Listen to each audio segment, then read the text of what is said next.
Porque eu não tenho apego a experiências não, tá, irmãos? Se eu tiver que negar experiências que sejam antibíblicas, mesmo que eu tenha vivido e tenha defendido, mas por amor à palavra eu vou negar milhões de vezes. Porque o meu amor e o meu apego não são pelas minhas experiências, não são pelo que eu falo, mas é pelo que está escrito, né? E eu oro a Deus, né? Eu posso errar, e já errei ao longo da minha vida, mas eu oro a Deus todos os dias, né? Para que Ele me ajude e aquilo que eu pregue espelhe a Escritura, espelhe a palavra de Deus, né? Olá, boa noite. Seja bem-vindo mais uma vez, meu amigo, ao nosso canal Bíblia pra Já. E hoje nós vamos falar sobre consulta aleatória a textos da Bíblia, para saber se a Bíblia autorizaria ou não a sua tomada de decisão. Então nós vamos falar sobre consulta aleatória a textos bíblicos. Se essa postura é uma postura cristã, se ela já foi adotada pelos cristãos ao longo da história, ao longo da palavra, e se ela é uma prática que deve ser cultivada de forma genuína e saudável em uma igreja bíblica. Aí você pode estar se perguntando, mas existe alguma igreja que ensina esse tipo de ensino? Você não vai encontrar na imensa maioria das igrejas evangélicas, esse tipo de regra de prática. E se você observar as confissões de fé das principais denominações evangélicas do nosso país e do mundo inteiro, você não vai encontrar nas confissões de fé, em geral, a confissão de Westminster, né, a confissão das Assembleias de Deus, enfim, a grande maioria das igrejas evangélicas, sejam elas de linha reformada, continental ou insular, sejam elas de linha pentecostal, não adotam em suas confissões de fé essas práticas. Essa é uma prática absolutamente excepcional. 99,999% das igrejas evangélicas brasileiras e mundiais não adotam essa prática. O objetivo da nossa análise é verificar se essa prática, adotada por alguns grupos amplamente minoritários e exclusivistas, é uma prática realmente bíblica do ponto de vista do que diz a revelação de Deus, que é a Escritura Sagrada. Eu preciso deixar muito claro para você que eu não estou tratando aqui de uma experiência eventual e esporádica que alguém por acaso tenha tido com a prática. O meu objetivo aqui é saber se essa prática é uma prática incentivada pela Escritura, incentivada pelos cristãos ao longo da história, se essa prática é uma prática doutrinária, se é uma doutrina realmente bíblica. E é isso que nós vamos analisar aqui. Fique conosco, vamos juntos. Então funciona mais ou menos assim. Vou tomar uma decisão pessoal. Do tipo, anotei algumas aqui, por exemplo. Vou viajar semana que vem. Vou comprar uma casa. Vou escolher um curso universitário. Do tipo, estou em dúvida entre direito e medicina, por exemplo. Estou em dúvida se eu vou comprar ou não aquela casa. Então antes de tomar essa decisão, né, ensinam alguns grupos amplamente minoritários, repito, que você deveria previamente fazer uma consulta à Bíblia. A consulta à Bíblia, na verdade, entre aspas, consulta à Bíblia, né? Porque consultar a Bíblia é você ler o texto bíblico. Isso aí nós devemos fazer, né? Se tem uma coisa que você deve fazer todos os dias, meu irmão, é consultar a Bíblia. Ler a palavra, orar, meditar nas Escrituras, né? A palavra nos ensina exatamente isso. Jesus proclama, em João capítulo 5, versículo 39, examinai as Escrituras, pois cuidais ter nelas a vida eterna, e são elas que de mim testificam. Então o dever de consultar a palavra, de ler a Bíblia todos os dias, é um dever bíblico. A grande questão que se coloca é saber se para a tomada de decisões pessoais eu preciso consultar aleatoriamente textos bíblicos, uma espécie de lançamento de sortes, para saber se, a partir de algum versículo aleatoriamente sorteado, eu devo ou não viajar ou comprar casa. Então a ideia é, você tem alguma situação duvidosa, corriqueira ou não corriqueira, antes de tomar a decisão, você deve orar e você deve abrir aleatoriamente, lançar uma espécie de sorte sobre o texto escritural, sobre o códice bíblico, e se o texto for positivo, ou seja, se ele disser sim, ou seja, ele é um texto positivo, você deve fazer. Se ele disser não, ou seja, um texto negativo, um texto que traz algum tipo de maldição, por exemplo, né? Você não deve praticar aquela conduta. Então, dá um exemplo. Você abriu um texto, você quer, por exemplo, comprar uma bicicleta, aí está em dúvida se vai comprar ou não uma bicicleta, ou vai comprar uma casa. E aí você pergunta a Deus, Deus, devo comprar ou não aquela casa? Aí você vai abrir aleatoriamente os textos da Escritura e vai ver o que está escrito. O Senhor meu pastor, nada me faltará. Opa, texto positivo, né? Texto de bênção, amém. Devo comprar aquela casa, ou devo casar com aquela pessoa, ou devo namorar com aquela pessoa, e você deve se vincular à consulta aleatória do texto bíblico. Por sua vez, se o texto disser assim, eis que está posto o machado sobre a raiz das árvores, né? Mensagem de João Batista, uma mensagem de exortação. Você dizia, isso aqui é negativo, isso aqui é não. Ou Jerusalém, Jerusalém, que matas os profetas. Opa, esse texto é negativo. Não. Geralmente, se o texto cair num dos profetas menores, há uma grande probabilidade de a mensagem ser negativa. São textos de repreensão contra a Babilônia, contra povos que aprisionaram os judeus, os samaritanos. Já se o texto cai, por exemplo, no livro de Salmos ou de Provérbios, há uma grande probabilidade do texto ser sim, né?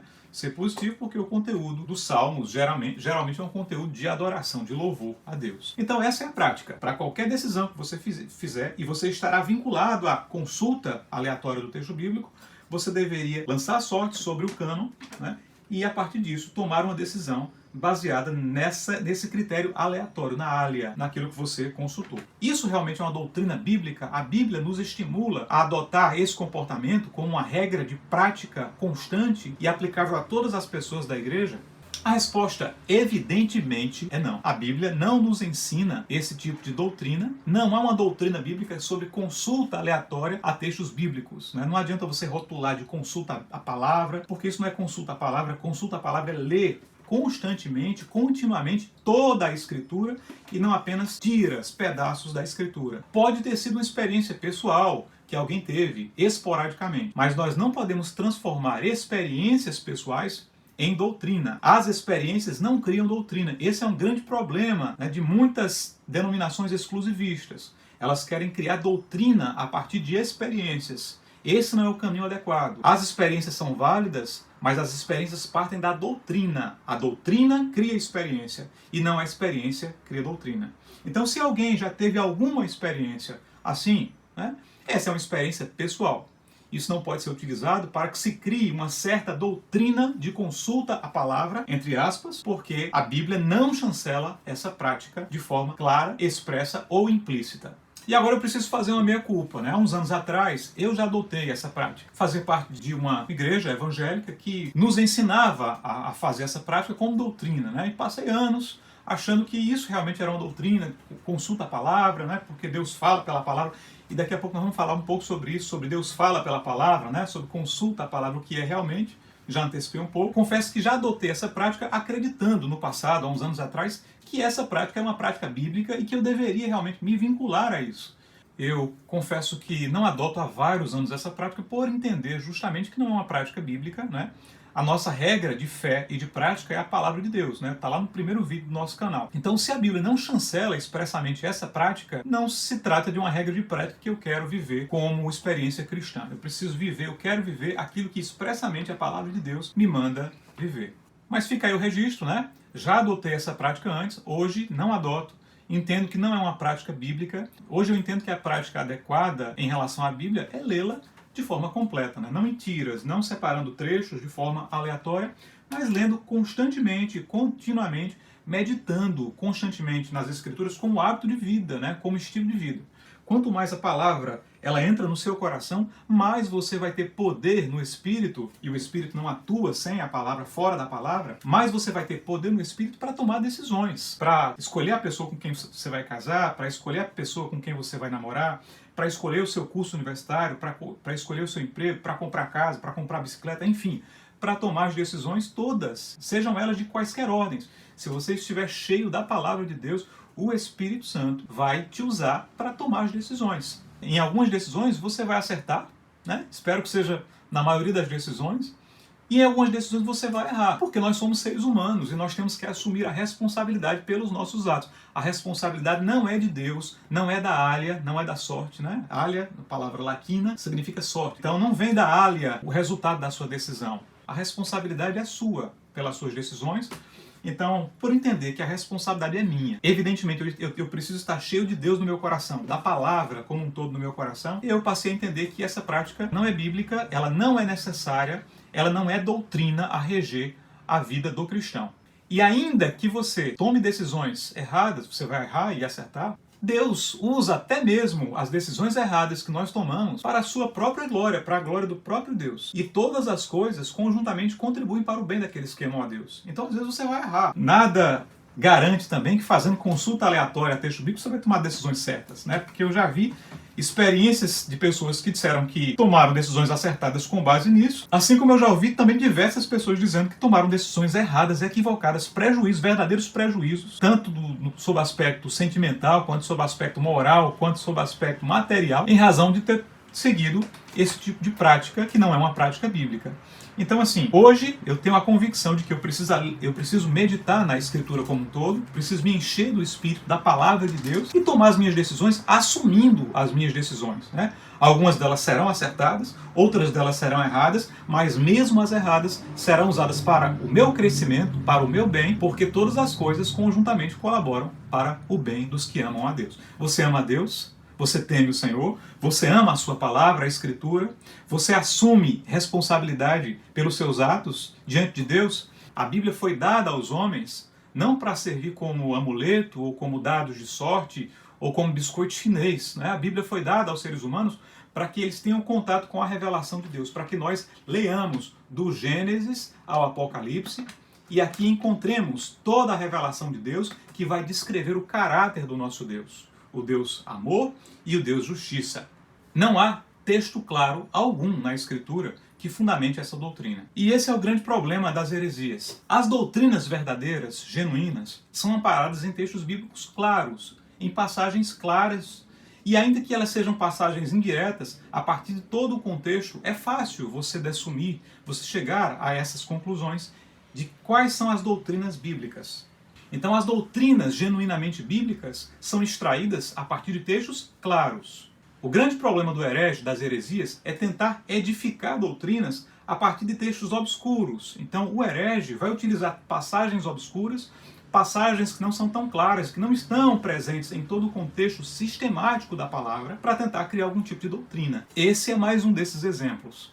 Não há textos claros, e você não dessume, a partir de todo o texto escritural, de toda a vida dos apóstolos, que haja esse comportamento de forma constante, contínua, na vida dos nossos irmãos.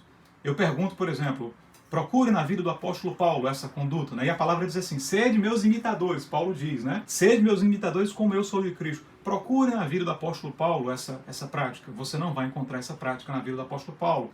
Procure na Escritura como um todo. Vá em Atos dos Apóstolos, vá nas cartas pastorais, vá nas cartas como um todo, e você não vai encontrar essa prática sendo orientada à igreja. Se ela fosse realmente uma doutrina, ela estaria expressa, né? Em um capítulo bíblico, tudo explicando, ou, se não estivesse expressa em um capítulo bíblico, estaria clara em toda a lógica que permeia a Escritura Sagrada. Irão utilizar passagens difíceis, como, por exemplo, as passagens em que Davi, em meio à guerra, em um contexto extremamente adverso e específico, um contexto bélico, porque Davi foi o rei de Israel responsável pela grande expansão territorial dos judeus. Era um contexto bélico muito específico, você estava em meio a uma guerra, e Davi valeu-se de consulta a Urim e Tumim por meio dos sacerdotes, né, por meio do sumo sacerdote.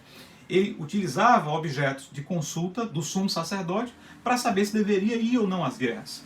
Então essa é uma passagem, né, o Urim e Tumim, previsto em Êxodo, previsto em 1 Samuel capítulo 5, por exemplo, em que Davi utiliza essa técnica, né? A Bíblia não especifica o que era o Urim e Tumim.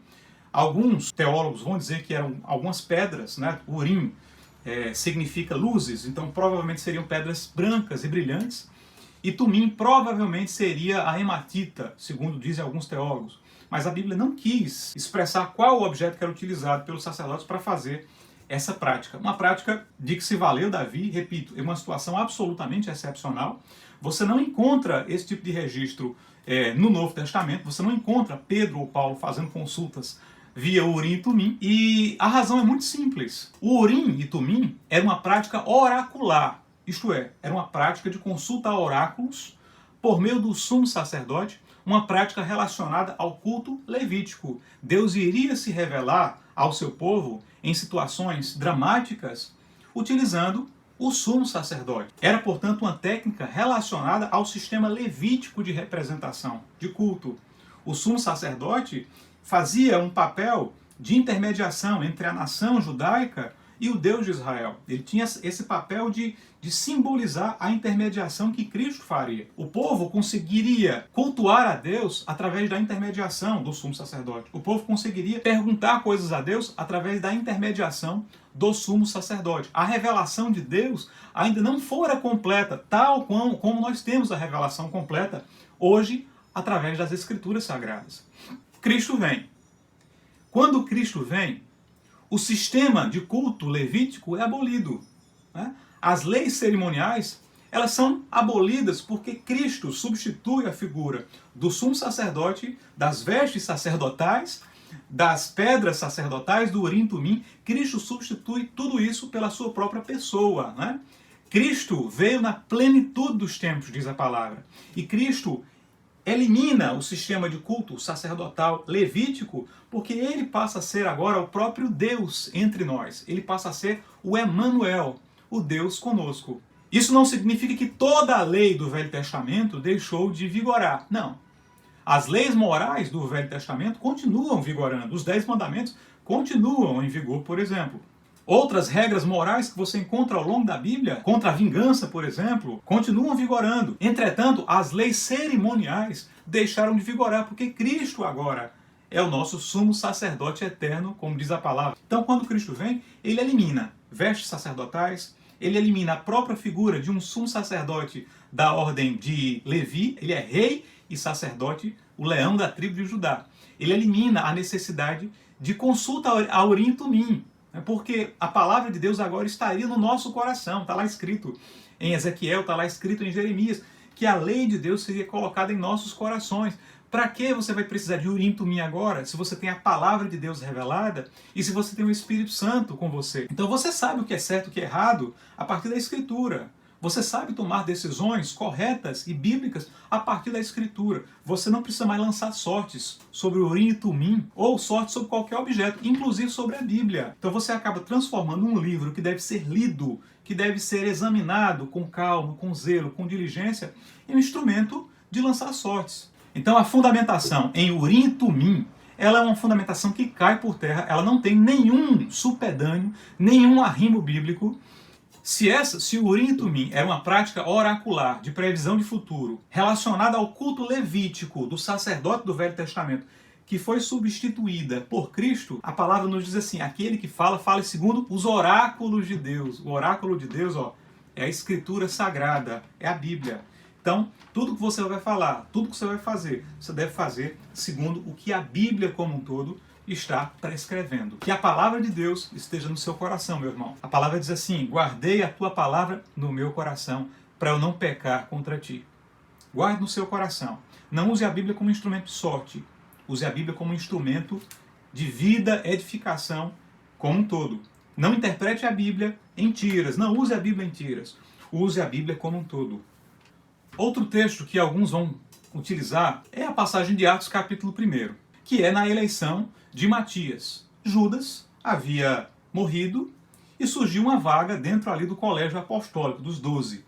Eles lançaram sortes, então, sobre duas pessoas, dois homens de Deus na época, homens que haviam testemunhado a vida de Cristo, e a sorte recaiu sobre Matias, e Matias tornou-se o 12º apóstolo. Depois, o apóstolo Paulo vem a ser outro apóstolo, o apóstolo dos gentios. Eu quero que você observe que essa prática foi uma prática absolutamente excepcional. Que essa prática foi uma prática pré-Pentecostes. Então os discípulos sequer haviam sido batizados com o Espírito Santo. Sequer haviam recebido o enchimento do Espírito Santo naquela maravilha de Deus que foi o derramamento do Espírito sobre os homens. Então foi uma prática excepcional, pré-Pentecostes. Eles não haviam sido ainda batizados com o Espírito Santo no Pentecostes. E é uma prática incipiente da igreja. A igreja não havia amadurecido ainda. Se você observar se você observar após o Pentecostes, já com a igreja mais amadurecida e se fortalecendo, depois das primeiras pregações, depois do crescimento da igreja, a igreja já tinha aqui mais de 5.000 membros, você vai observar que a eleição dos membros da igreja agora se dava por escolha e segundo critérios que foram estabelecidos. Você observa, por exemplo, a eleição dos diáconos, Estevão, Filipe e outros irmãos. Você vai observar que eles foram eleitos para que pudessem assistir o povo de Deus. O critério agora não foi mais o lançamento de sortes, mas foi um critério eletivo. Você observa, por exemplo, a separação de Barnabé e Paulo para o ministério, para pregar em Chipre, a primeira viagem missionária. Não houve critério aleatório, não foi mais lançamento de sorte, era pós-Pentecostes. Agora o Espírito guiava, o Senhor deu sabedoria e poder para esses homens escolherem segundo critérios bíblicos. Então eles escolheram homens cheios de sabedoria, cheios do Espírito. Paulo, Barnabé, Você observa, por exemplo, a eleição de Timóteo, de Tito, homens que foram escolhidos segundo critérios bíblicos. Observe as cartas pastorais e veja os critérios para levantamento de diácono e de presbítero, são critérios muito equivalentes, muito parecidos. Você vai ver que não há critério de lançamento de sortes mais. Esse critério foi eliminado. Não existe mais urim e tumim hoje. Não existe mais lançamento de sortes hoje. Ele não se aplica considerando que nós temos agora o nosso sumo sacerdote, que é Cristo, e nós temos o Espírito Santo, que nos dá poder para a tomada de decisões. Outra prova de que essa doutrina não é bíblica é que ninguém, ao longo da Escritura, me mostre um na Escritura, que lançou sorte sobre textos bíblicos. Absolutamente ninguém na Escritura lançou sorte sobre textos bíblicos. Absolutamente ninguém. Então eu te desafio a mostrar uma pessoa na Bíblia que lançou sortes aleatórias sobre o texto da Escritura. E era impossível até fisicamente lançar sortes sobre o cânon escritural, porque naquela época a Bíblia ela não estava escrita em forma de códex, de códice, assim como nós temos os livros hoje encadernados, assim bonitinhos, né, com capa de início e capa ulterior. Naquela época não existia a imprensa ainda de Gutenberg. A imprensa é uma invenção ali do século XIV, século XV, né, com Gutenberg. Então, os escritos custavam muito caro e eles eram consolidados em pergaminhos, né? E havia geralmente um pergaminho para cada livro ou grupo de livros. Por exemplo, o livro de Isaías, um pergaminho só para ele. O livro de Lucas tinha um pergaminho só para ele. O livro de Atos, um pergaminho só para ele. Então era impossível você fazer uma consulta aleatória a texto bíblico, quer pela forma, porque não era assim, não dava para fazer isso aqui, ó, não dava, tá? Era rolo, então você tinha que abrir da direita para a esquerda, desenrolar os textos e eles estavam separados. Então é impossível que alguém, no Novo ou no Velho Testamento, tenha utilizado o cânon para fazer consulta aleatória ao texto da Escritura. Essa prática não é bíblica. Ninguém, ao longo da Escritura, adotou essa prática. Agora, todos eram instados por Deus, todos eram estimulados por Deus, pelos profetas, por Cristo, a ler a Escritura. Aí sim, né? Experiência não cria doutrina. Ah, mas 10 pessoas tiveram experiência com isso. Podem ser 1000 pessoas que tiveram experiência com isso. 1000 experiências não criam uma doutrina. A doutrina ela é extraída do texto da Escritura. As experiências devem estar adequadas ao texto da Escritura. Qualquer experiência que não se adeque ao texto escritural não é uma experiência cristã genuína. Agora eu preciso rebater algumas falácias, né? Porque falando isso sempre vai ter alguém que vai, de forma falaciosa, tentar jogar algum argumento genérico para desconstituir aquilo que é pregação bíblica genuína. Então, é assim que atua, muitas vezes, o falso mestre. Ele vai lançar falácias, expressões genéricas, para tentar desviar o foco dos argumentos que são trazidos bíblicos para vocês. A falácia, ela é um argumento enganoso que esconde a realidade das coisas e tira o foco da discussão central. E eu vou trazer algumas falácias que podem ser utilizadas quando a gente trata desse assunto. Alguém vai dizer assim: ah, meu irmão, dizendo isso, né, você está negando a palavra. Você negou a palavra, porque você não pratica mais a consulta aleatória sobre textos bíblicos. Você não lança mais sortes para prever o futuro com base em textos bíblicos. Então você negou a palavra. E eu queria dizer que essa é uma das grandes falácias, né? Um dos grandes espantalhos. Porque, na verdade, o que eu estou fazendo aqui é afirmando a palavra de Deus. Negar a palavra de Deus é introduzir práticas que a Bíblia não chancela. Isso é negar a palavra de Deus. Nós estamos aqui afirmando a palavra de Deus. Toda a nossa análise aqui é bíblica. Nós estamos dizendo a você, meu irmão, com base na Bíblia, na palavra de Deus, não existe chancela clara ou implícita a essa prática. A Bíblia não chancela essa prática. E antes que eu esqueça, uma vez eu conversava com uma pessoa sobre o assunto, e ele disse assim: ah, mas a Bíblia não fala sobre consulta à palavra, né? Leia-se, consulta aleatória a textos bíblicos, mas a Bíblia também não fala expressamente sobre trindade. Como a Bíblia não usou a palavra trindade no seu texto, significa que eu posso introduzir qualquer tipo de heresia que eu quiser, porque, se a Bíblia não falou sobre trindade, e trindade é doutrina, então tudo que eu disser, consulta aleatória a texto bíblico, é doutrina porque não está na Bíblia, mas eu posso criar, porque trindade também não está na Bíblia. Você fazer a comparação entre a doutrina da trindade e a consulta aleatória a texto bíblico, irmãos, trindade está, apesar de não estar expressa a palavra trindade, mas ela está salta aos olhos, prima ictu oculis, como dizem os latinos, né? Ela salta aos olhos. Você observa a trindade aqui em toda a extensão da Escritura como ensino geral. Então você observa o versículo 1 da Bíblia, né? No princípio criou Elohim, né? Bereshit bara Elohim. Então é Deus no plural, o Senhor já mostrando, né? Não de forma completa ainda, porque era Gênesis, era o primeiro versículo da Bíblia, mas mostrando que a criação do mundo foi uma atuação plural. O Espírito de Deus se movia sobre a face das águas, enquanto Deus, Filho, criava todas as coisas foram feitas por Ele, diz a palavra. Então você observa no Velho Testamento, não de forma tão clara, mas já indícios ali, e você observa no Novo Testamento de forma muito clara, porque veio a plenitude dos tempos, e agora o Filho é revelado, Deus Filho. Deus, Tomé chega para ele e diz assim, Senhor meu e Deus meu, Deus Todo-Poderoso. Por meio dele, Deus fez todas as coisas, sem ele nada foi feito se fez. Ele é o verbo logos de Deus, o verbo que se fez carne, o Deus eterno. Antes de tudo ele tudo existia, ele já era. Ele é o que era, é e há de vir. O Deus conosco, Emanuel, está lá em Isaías, Velho Testamento. Então você observa a Trindade em toda a extensão do cânon. Você observa a Trindade no batismo, né, na fórmula batismal, batizando-os em nome do Pai, do Filho e do Espírito Santo, os três. Né? A bênção apostólica, que é a graça de Deus, o amor de Jesus, né, as consolações do Espírito sejam sobre a igreja. A bênção apostólica bíblica. Então o batismo de Cristo, você observa no batismo de Jesus ali, o Espírito Santo, né, as três, no mesmo cenário, as três pessoas, o Espírito Santo descendo em forma de pomba, Deus Pai dizendo assim, esse é o meu Filho amado em quem me comprazo, e o Filho sendo batizado, a concepção virginal de Cristo, né? Então Deus, o Senhor cobriu Maria com a sua sombra e ele concebeu pelo Espírito, ela concebeu pelo Espírito. Então assim, Trindade é uma doutrina amplamente consolidada em toda a Escritura. Alguém vai dizer assim, mas em Apocalipse capítulo 12 está escrito que a igreja vence pela palavra. Sim, certo. Na verdade o texto diz assim, eles venceram pelo sangue do Cordeiro e pelo testemunho da palavra, né? Então veja, não está dizendo que eles venceram ali o dragão através de consulta aleatória do texto bíblico. Eles venceram pelo testemunho da palavra, porque amaram a palavra, porque testemunharam a palavra, porque pregaram o evangelho. Pregação é importante sim, meu amigo. Pregação é importante sim, meu irmão. Então realmente a igreja vence pela palavra. Apocalipse capítulo 12, pelo testemunho da palavra. Mas o testemunho da palavra não é consulta aleatória a texto bíblico. O testemunho da palavra significa pregação do evangelho. O sangue do Cordeiro está operando na vida do povo de Deus. E a palavra está sendo pregada pelos quatro cantos da terra. A igreja vence.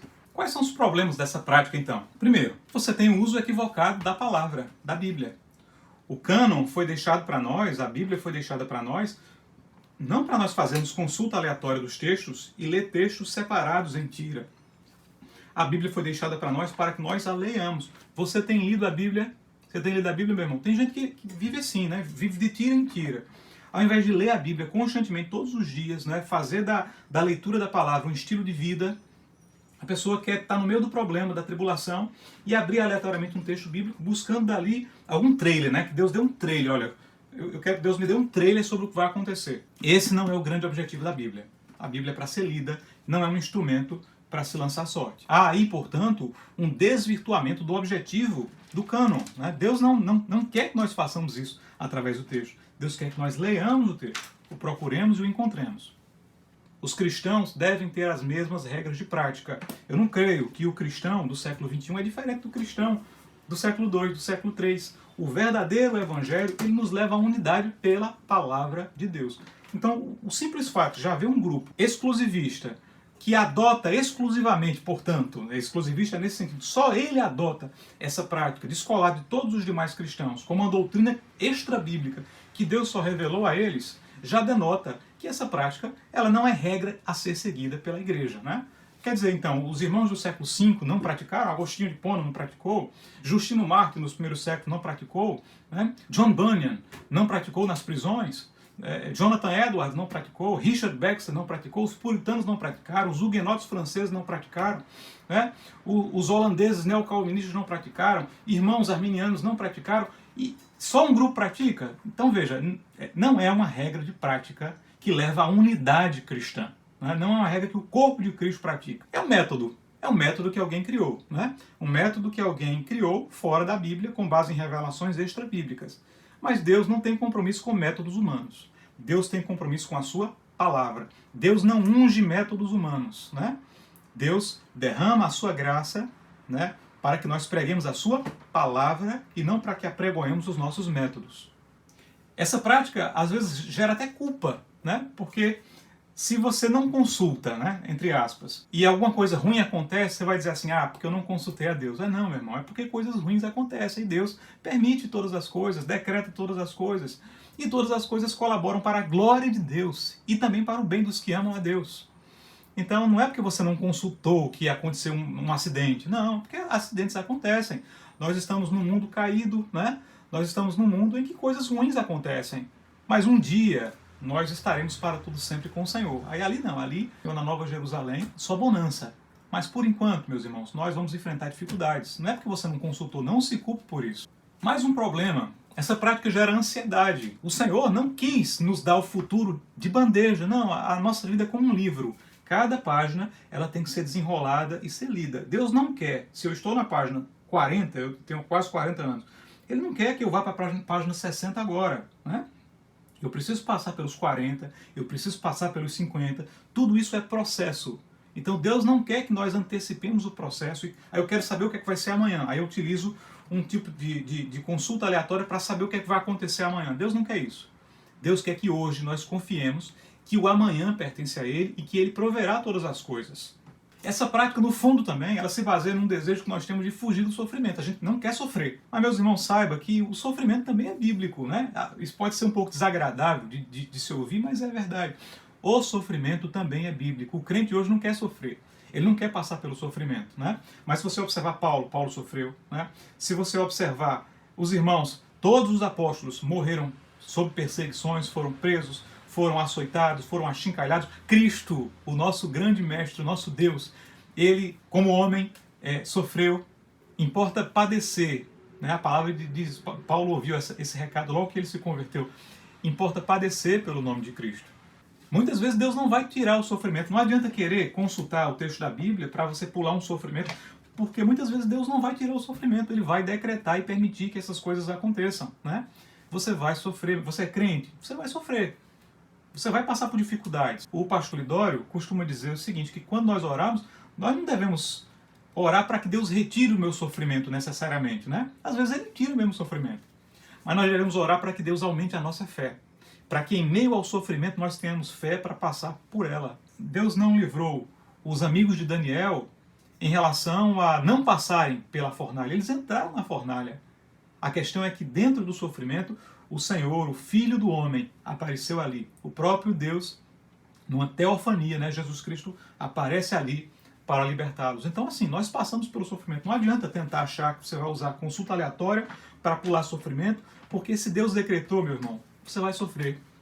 E no final, o sofrimento vai ser usado para a glória de Deus e para o seu crescimento pessoal. E, por fim, essa prática, ela atribui responsabilidade a Deus pelas nossas decisões. Você precisa tomar decisão. Você precisa ser homem, você precisa ser mulher para assumir as suas decisões, para tomar as suas decisões. Obviamente, ore a Deus, leia a Bíblia todos os dias, medite nas Escrituras, encha-se da palavra de Deus, né? Para tomar as decisões mais bíblicas possíveis na sua vida, no seu lar, na sua vida profissional, em todas as esferas da sua vida.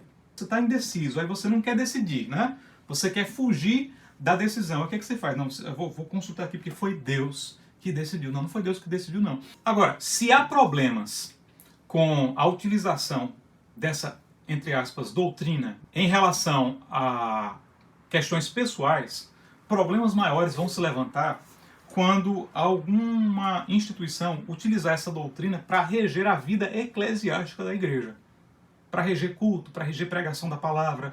Aí o problema se agrava, né? Porque aí ela vai sustentar as decisões da igreja numa heresia. Ela vai sustentar as decisões numa doutrina antibíblica. A igreja, essa instituição, não estará amparada na Escritura, ela estará amparada em sorte, em coisas extrabíblicas. Então, perigo, utilizar consulta aleatória de texto bíblico para liturgias diárias. Louvor, então vai definir quem é o pregador da igreja. Tem que abrir aleatoriamente texto bíblico. Às vezes o irmão não tem preparo bíblico algum, não está vocacionado e preparado para isso, mas o texto bíblico está dizendo que é o irmão. Aí o irmão vai lá, sem preparo, muitas vezes sem estudar a palavra, e vai lá pregar alegoria, pregar heresia, dizer que a luz criada de Gênesis capítulo 1 Jesus Cristo, heresia, a gente já viu isso aí em outro vídeo. Definir estratégias para a igreja. Não, nós vamos consultar tal estratégia evangelística. Aí ela vai fazer consulta aleatória a texto bíblico. Não tem previsão bíblica, a igreja vai caminhar com base em alha, em sorte. Definir-se dons espirituais. Então a igreja, por exemplo, é uma igreja carismática. Ela crê, por exemplo, em sonhos, visões, revelações. Né? Há igrejas carismáticas que adotam essa linha. O que é que a palavra diz sobre profecia?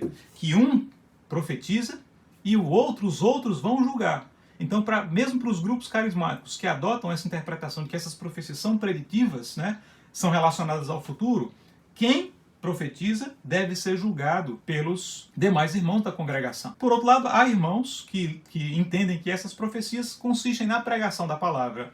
Então, quando a palavra diz assim, quem profetiza deve ser julgado, significa que quem prega deve ser avaliado e avalizado, se for o caso, pelos demais membros da congregação. Então a igreja vai verificar. Então qual o critério para saber se uma profecia é de Deus ou não é de Deus? Se um dom espiritual é carismático, para quem for carismático, é ou não de Deus, né? O critério que um assembleano vai utilizar, biblicamente, de forma adequada, e é assim que o assembleano faz, são irmãos bíblicos nossos, ele vai analisar a profecia à luz do contexto da Escritura e o corpo, né, os irmãos da igreja vão discernir, né, os pastores da igreja vão verificar a situação. Agora, você não pode lançar sorte sobre aquele dom espiritual. Às vezes algo que nem é bíblico, aí você não consultou aqui, a Bíblia diz amém, amém. Deu 2-1 aqui, né? 2-1 já é um problema, né? 2-1. 2 textos dizem amém, um texto diz não amém. Veja, Deus não é Deus de confusão. Interessante porque 1 Coríntios, capítulo 14, é o texto que diz que Deus não é Deus de confusão. Então, assim, 2-1. Um texto diz amém, outro texto diz não amém. E aí você vai, é do Senhor. Então veja, Deus, 1 Coríntios capítulo 14. 1 Coríntios 12-14 é a parte da Bíblia que fala sobre dons espirituais carismáticos, extraordinários. Está lá escrito, Deus não é Deus de confusão. Então essa prática, ela muito mais confunde do que edifica a igreja. Definição para saber se alguém foi batizado com o Espírito Santo. Então veja, alguns irmãos carismáticos creem que depois da conversão, da regeneração, da explosão, do grande milagre que Deus faz no homem, que é a regeneração, haveria um segundo momento em que a pessoa seria batizada com o Espírito Santo. Eu creio, meus irmãos, que ao longo da vida, a conversão é o grande milagre de Deus. Né? 1 Coríntios capítulo 13, versículo 1 Coríntios capítulo 13 diz que todos nós fomos batizados em um mesmo Espírito. Então o cristão, por si só, ele se converteu genuinamente, verdadeiramente, ele já é batizado com o Espírito Santo, porque ninguém pode dizer Senhor, Senhor, se não for pelo Espírito Santo.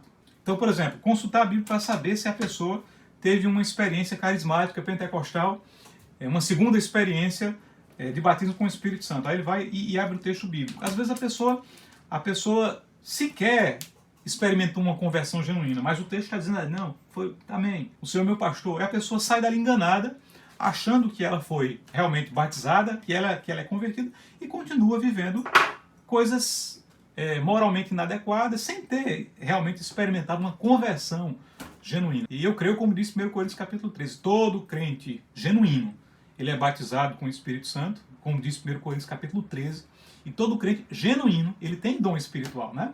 Pode não ser dom de 1 Coríntios capítulo 12, pode ser dom de Romanos, presidência, dom de misericórdia, dom de fé. Então, esse não é um critério bíblico. Paulo, quando houve os 4 Pentecostes registrados em Atos, né? O Pentecoste dos judeus, Atos 2, o Pentecoste samaritano, Atos 8, o Pentecostes sobre Cornélio, né?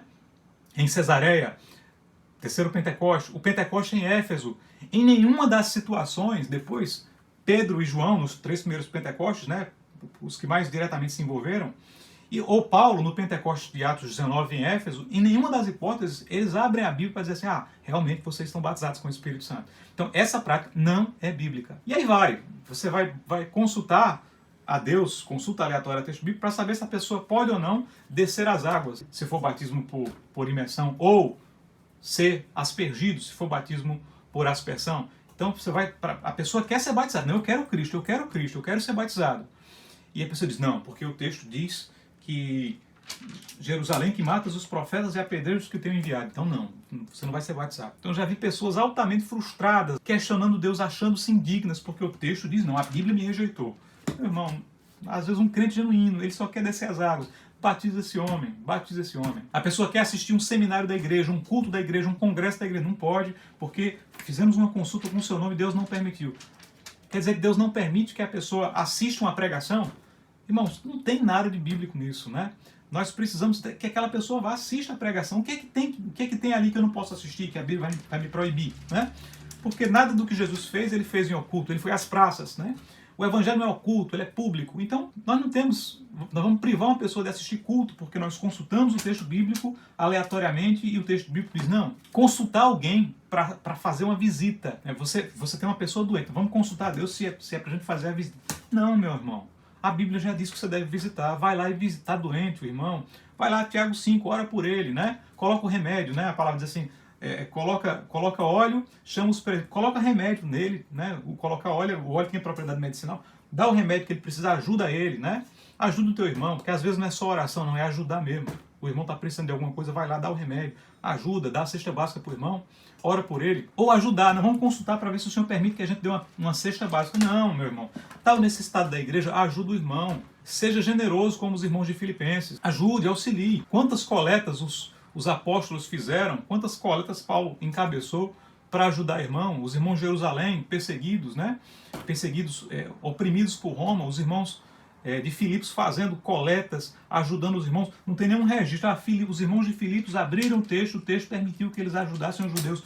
Não, meu irmão, ajudar é dever bíblico nosso. Consulta não. Consultar se é para convidar alguém para a igreja. Vou consultar para ver se eu posso convidar aquele meu vizinho. Consulta não, convida. Vai lá com intrepidez, com ousadia, convida o teu vizinho, né? Porque você não precisa de uma consulta aleatória para saber que você deve ir e pregar o evangelho a toda criatura. A Bíblia já nos deu. Os irmãos estão entendendo que a Bíblia já nos deu referências seguras?